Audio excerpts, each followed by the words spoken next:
고등학교 지구과학 1 어디 한번 볼까요? 자, 이번 시간에는 지난 시간까지 이제 외계 행성까지 얘기했단 말이에요. 외부 은하까지 이제는 우주 자체를 한번 얘기해 봅시다. 과학자들은 외부 은하의 스펙트럼을 관측하다 보니까 적색 편의가 대부분의 은하에서 관측되는 것을 발견합니다. 적색 편의가 무엇이냐? 지난 시간에 얘기했다시피 별들이 멀어지면서 별들이 뿜는 빛이 파장이 긴 빨간색 쪽으로 치우치는 현상이에요. 즉 은하들이 멀어지고 있다는 것을 의미합니다.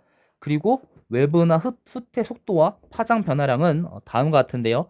빛의 속도 곱하기 원래 흡수선의 파장 분의 빛의 흡수선 파장 변화량, 즉 원래 관측되는 파장과 원래 파장의 차이로서 속력이 계산된다는 것을 알게 됩니다. 허블은 여기서 더 나가서 외부 은하의 후퇴 속도는 거리에 비례해서 증가한다는 것을 알게 돼요. 즉 멀리 있는 별이면 멀리 있는 은하면 은하수록 더 많이 멀어집니다. 우주가 팽창한다는 것을 얘기하죠.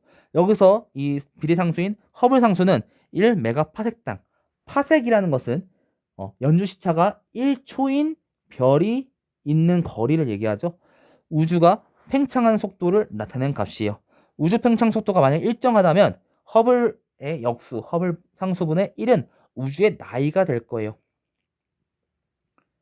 그리고 거기에 빛의 속력을 곱한 것은 우주의 나이 곱하기 빛의 속력이니까 빛이 우주가 만들어진 이후로부터 여기까지 오기까지의 거리가 되겠죠. 관측 가능한 우주의 크기가 될 겁니다.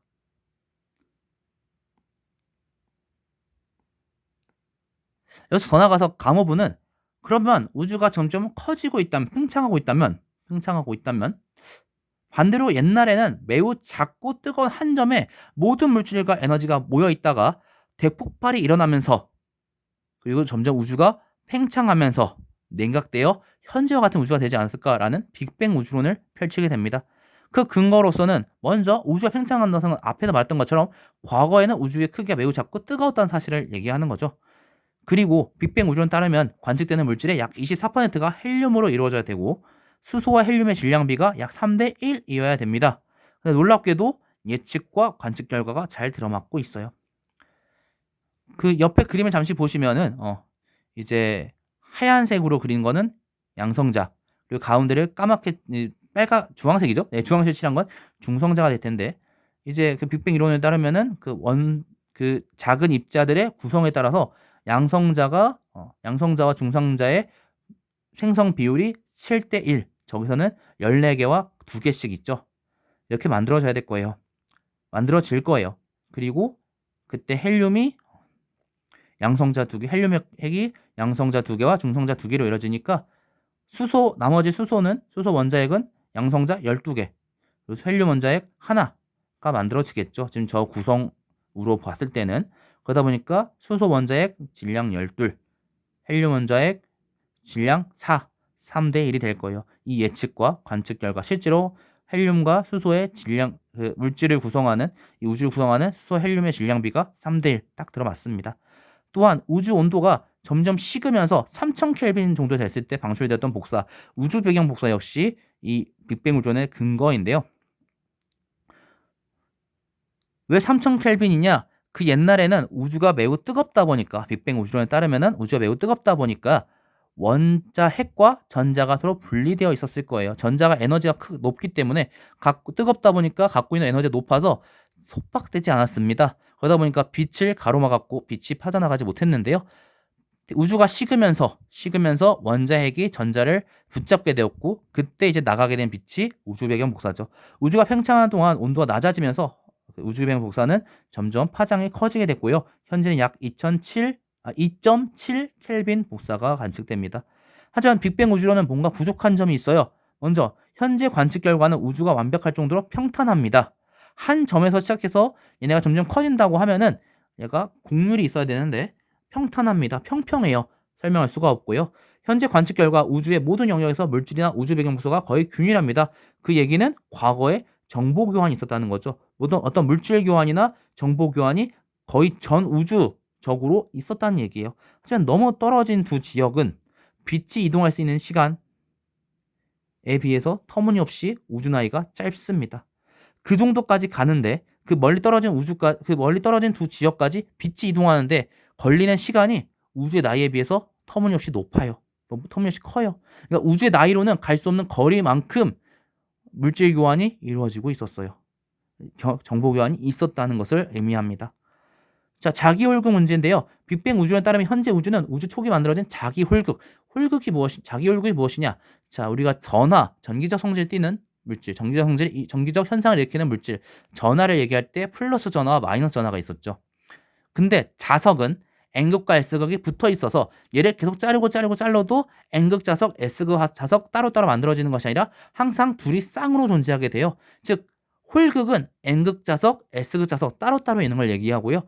얘가 계속 자르면 자를수록 붙어 있다는 것은, 잘라도 떨어지지 않고 붙어 있다는 것은 이 자기홀극이 없다는 걸 의미하는 거죠. 분명히 빅뱅 우주론에 따르면 우주 초기 만들어진 자기홀극이 매우 많아야 되는데 발견되지 않고 있습니다.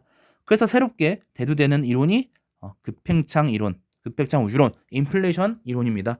빅뱅 이후 우주가 급격히 어느 순간 팽창했다는, 어느 그 기간 동안은 급격히 팽창했다는 이론입니다. 그러다 보니까 우주가 전체적으로 공유를 갖고 있었더라도 갑자기 커졌기 때문에 어느 우리가 관측할 수 있는 우주 영역은 평탄하게 보인다고 하면서 평탄선 문제를 해결하고요. 그리고 또 우주 생성 초기 우주가 급팽창했기 때문에 그때 가까이 있었던 두 지역은 지금은 별이 닿을 수 없을 정도로 매우 빛이 그 우주 전체 나이만큼 가더라도 갈 수 없는 거리였겠지만, 갈 수 없는 거리만큼 떨어졌지만 그때는 정보 교환이 가능했다라면서 지평선 문제를 해결하고요. 우주 생성 초기 급팽창으로 자기홀극 밀도는 관측 가능량 미만으로 희박해졌다면서 자기홀극 문제를 해결합니다. 그럼 이제 이 가속 팽창 앞으로는 어떻게 될까요? 그 기간에는 가속 팽창, 갑자기 급격히 팽창했다가 또 계속 지금 우주는 계속 지금도 팽창하고 있어요. 하지만 우주는 서로 끌어당기는 만류 인력, 중력이 있습니다. 그래서 과거에 어떻게 생각했냐면 시간에 따라서 우주 팽창 속도가 점점 감소할 거라고 예상했습니다. 왜냐, 점점 질량 점점 커지고 점점 걔가 잡아당기면서 점점 인력으로 작용해서 점점 멀어진 속도가 느려질 거라 생각했어요. 하지만 1998년 현재 우주는 평탄합니다만 수십 개의 초신성 관측 자료를 분석한 결과 우주 팽창 속도는 점점 빨라지고 있다는 것을 우리가 알게 돼요. 즉 점점 우리가 이제 중력으로 해서 인력으로 해서 얘네가 점점 느려져야 되는데 점점 더 빨리 멀어지고 있어요. 여기에 과학자들은 암흑에너지라는 물질을 이유로 설명합니다. 자, 암흑물질, 전자기파로 이제 우리가 보고 있는 물질들은 어떤 가시광선이나 전자기파 영역에서 관측할 수 있는 물질들이에요. 그 존재를 관측할 수 있는 물질이 있는데 관측되지 않아서 우리 눈에 보이지 않기 때문에 중력적인 방법, 예를 들어 중력 렌즈 효과 같은 중력적인 방법으로 존재만 추정할 수 있는 암흑물질이 또 이제 사람들 안에서 얘기가 나오게 되죠. 또한 우주 모든 물질 사이에선 인력이 작용하는데 팽창시키는 에너지가 없다면 아까 앞에서 봤던 것처럼 팽창 속도가 멀어진 속도가 줄어들거나 감소하거나 혹은 오히려 수축해야 되는데 최근 관측 결과 팽창 속도가 계속 증가하고 있어요. 점점 빨리 멀어지고 있어요. 즉 물질들의 인력을 합친 것보다 더 큰 힘이 우주를 팽창시키고 있습니다. 이 힘을 발생시키는 에너지를 우리는 암흑 에너지라고 얘기해요.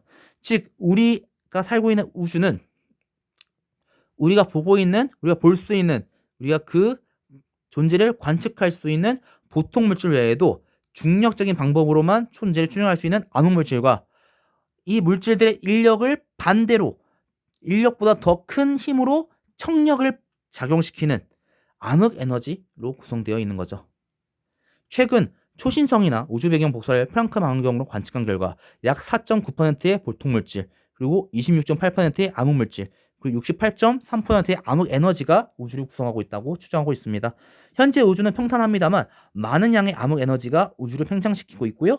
영원히 팽창할 것으로 추정하고 있어요. 하지만 그 기준은 우주 내부에 있는 물질과 에너지 양에 의해서 결정될 거예요. 예를 들어가지고 우리가 지금 평탄하다고 하는데 이때 이 평탄 우주의 밀도를 임계 밀도라고 하여서 평균 밀도가 임계 밀도보다 작아진다면 점점 우주는 더 계속 커지는 열린 우주, 공률이 마이너스라고 하는데 마이너스라는 것은 닫힌 우주부터 얘기하면 공률이 플러스인데 말하자면 구 같은 모양인 거예요. 어느 순간 얘는 다시 수축할 겁니다. 이 공 모양으로 우주가 점점 지금은 평탄하다고 느낄 수 있지만 계속 공 모양의 우주는 점점 커지다가 어느 순간 다시 작아지면서 한 점으로 모여들 거예요. 이게 닫힌 우주, 평균 밀도가 임계 밀도가 클 때 상황이 되겠고요. 반대로 마이너스라는 건 뭘까요? 9 말고 말하자면 우리 친구들 알려는지 모르겠지만 그 말 탈 때 보면 안장 있잖아요. 안장. 말하자면 종이가 구겨진 모양 같은 거. 종이를 접은 게 아니라 양쪽 면 잡고 구긴 모양.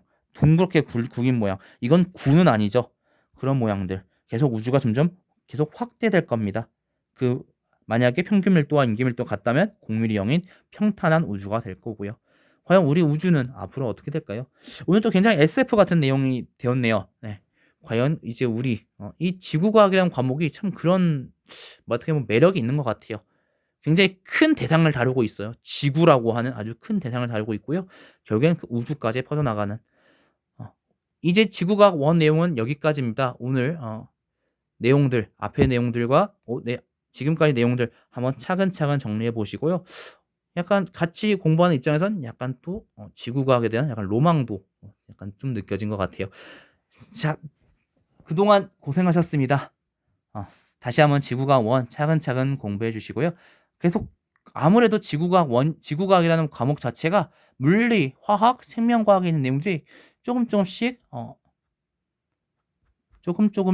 연관되게 돼요. 그래서 공부하실 분들은 다른 과목들도 같이 조금씩 공부하시면 지구과학을 공부하시는 데 더 큰 도움이 될 것 같습니다.